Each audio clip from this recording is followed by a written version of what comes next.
పాలకులు వైఎస్ఆర్సీపీ పార్టీ నియోజకవర్గ ఇన్ఛార్జ్ గుడాల హరి గోపాలరావు ఆధ్వర్యంలో మీడియా సమావేశం నిర్వహించారు. బీసీ మహిళలకు ఇవ్వాల్సిన ఉచిత కుట్టు మిషన్లు శిక్షణ స్కీంపై 167 కోట్ల రూపాయల స్కామ్పై స్కెచ్ వేసిన కూటమి ప్రభుత్వానికి న్యాయవాది వైఎస్ఆర్సీపీ మహిళా విభాగం స్టేట్ జనరల్ సెక్రటరీ కర్రా జయ సరిత కౌంటర్ ఇచ్చారు. ఈ కార్యక్రమంలో టౌన్ ప్రెసిడెంట్ కొరాడ శ్రీను, నియోజకవర్గ మున్సిపల్ విభాగం అధ్యక్షులు జోగి వెంకటేశ్వరరావు, వైఎస్ఆర్సీపీ సీనియర్ నాయకులు శంఖవరపు శ్రీను, కుక్కల బాలచందర్, గుడాల సురేష్, వైఎస్ఆర్సీపీ సీనియర్ నాయకులు మామిడిశెట్టి చిట్టిబాబు తదితరులు పాల్గొన్నారు. ఈ రోజు రాష్ట్రంలో ఎక్కడ చూసినా కూడా అవినీతి, లంచగొండితనం అనేది విచ్చలవిడిగా కొనసాగుతా ఉంది. ఎందుకంటే ముఖ్యమంత్రి గారు ఏం చెప్పారు? సంపదను సృష్టిస్తాం, అలాగే పేదవాళ్ళని పెద్దవాళ్ళని చేస్తాం, పారిశ్రామికవేత్తలుగా చేస్తాం, అలాగే మహిళలంటే ఆకాశంలో సగం, అన్నింట సగం అని చెప్పి ఈ రోజు అవకాశాల్లో సగం కూడా ఇవ్వలేని ప్రభుత్వం ఏదైనా ఉందంటే ఈ కూటమి ప్రభుత్వం కాదా అని అడుగుతా ఉన్నాను. అంటే వీళ్ళు స్కీములు పెట్టేటప్పుడు స్కామ్ ఎలా చేయాలి అన్న ఆలోచనతోని స్కీములు పెడుతున్నారా అని చెప్పి నేను ప్రశ్నిస్తా ఉన్నాను. ఎందుకంటే మహిళలు ఆకాశంలో సగం అన్నప్పుడు మరి సూపర్ 6 హామీలు తీసుకొచ్చి ఈ రోజు ఉచిత బస్సు అని చెప్పారు, అది కూడా పక్కన పెట్టే పరిస్థితి ఏర్పడింది. అలాగే తల్లికి వందనం అని చెప్పి పిల్లోడికి ఎగనామం పెట్టి అమ్మలందరూ కూడా తూర్పు తిరిగి దండం పెట్టే పరిస్థితిని తీసుకొచ్చింది ఈ కూటమి ప్రభుత్వం కాదా అని అడుగుతా ఉన్నాను. అలాగే ప్రతి మహిళలు కూడా 1500 రూపాయలు ఇస్తానని చెప్పి అది కూడా ఎగ్గట్టే పరిస్థితి చేసింది కూటమి ప్రభుత్వం కాదా అని అడుగుతా ఉన్నాను.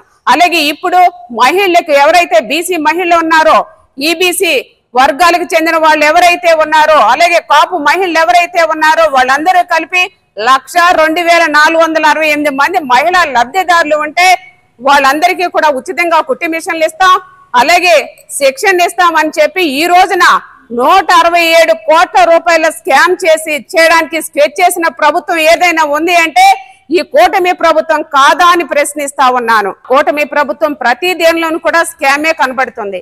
అంటే ల్యాండ్ లో స్కామ్ చేస్తా ఉంది, సెక్రటేరియట్ లో స్కామ్ చేస్తా ఉంది, అలాగే లిక్కర్ లో స్కామ్ చేస్తా ఉంది, అమరావతిలో కూడా స్కామ్ చేస్తా ఉంది ఈ కూటమి ప్రభుత్వం.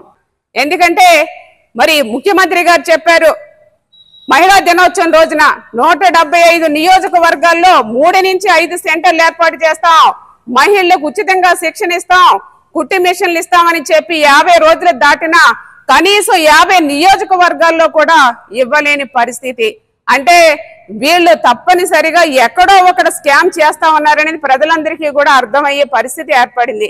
ఒక్కో లబ్ధిదారులకి 23,000 రూపాయలు కోట్ చేస్తే ఒక్క మిషన్ వచ్చి 4,300 రూపాయలు పెట్టి, అలాగే శిక్షణ ఇవ్వడానికి 300 రూపాయలు పెడితే మొత్తం 3,000 రూపాయలు పెడితే మొత్తం 7,300 రూపాయలు పెడితే మరి 23,000లో 7,300 పోతే 15,700 రూపాయలు అంటే 1,02,468 మహిళా లబ్ధిదారులకు 167 కోట్ల రూపాయలు స్కామ్ చేసిన ప్రభుత్వం ఈ కూటమి ప్రభుత్వం కాదా అని అడుగుతా ఉన్నాను. అలాగే మరి ఎవరైతే మహిళా లబ్ధిదారులు ఉన్నారో వాళ్ళందరికీ కూడా ప్రభుత్వం ఇప్పటికైనా సరే స్కామ్ నుంచి ఎవరైతే స్కామ్ చేశారో వాళ్ళందరికీ కూడా కఠినంగా చర్యలు తీసుకోవాలి. ప్రజలందరూ కూడా ప్రజాధనం వేస్ట్ చేస్తున్న ఈ ప్రభుత్వాన్ని ప్రజలందరూ కూడా ప్రశ్నించవలసిన సమయం ఆసన్నమైనదని కూడా ఈ సందర్భంగా తెలియజేసుకుంటున్నాను. అలాగే వీరు 30-60 కంపెనీలకు టెండర్కి పిలిస్తే అందులో చాలా కంపెనీలు టాప్ కంపెనీలు ఉన్నప్పటికీ కూడా వాటన్నిటిని కూడా వెనక్కి పంపించేసి ఉన్న 3 కంపెనీలు అంటే 57 కంపెనీలు పంపించేసి ఉన్న 3 కంపెనీలకి L1 కంపెనీకి 5%, L2, L3 కంపెనీకి 95% మరి టెండర్లకు ఇచ్చారు. అంటే దీనిలో ఆంతర్యం ఏంటి అని అడుగుతా ఉన్నాను. అంటే వీళ్ళ అవినీతి ఏ విధంగా పారద్రోలుతా ఉంది అని చెప్పి ప్రజలందరూ కూడా ప్రశ్నిస్తా ఉన్నారు. కాబట్టి ఇప్పటికైనా సరే ఈ కూటమి ప్రభుత్వం ప్రజల ధనాన్ని దుర్వినియోగం చేయకుండా ఎవరైతే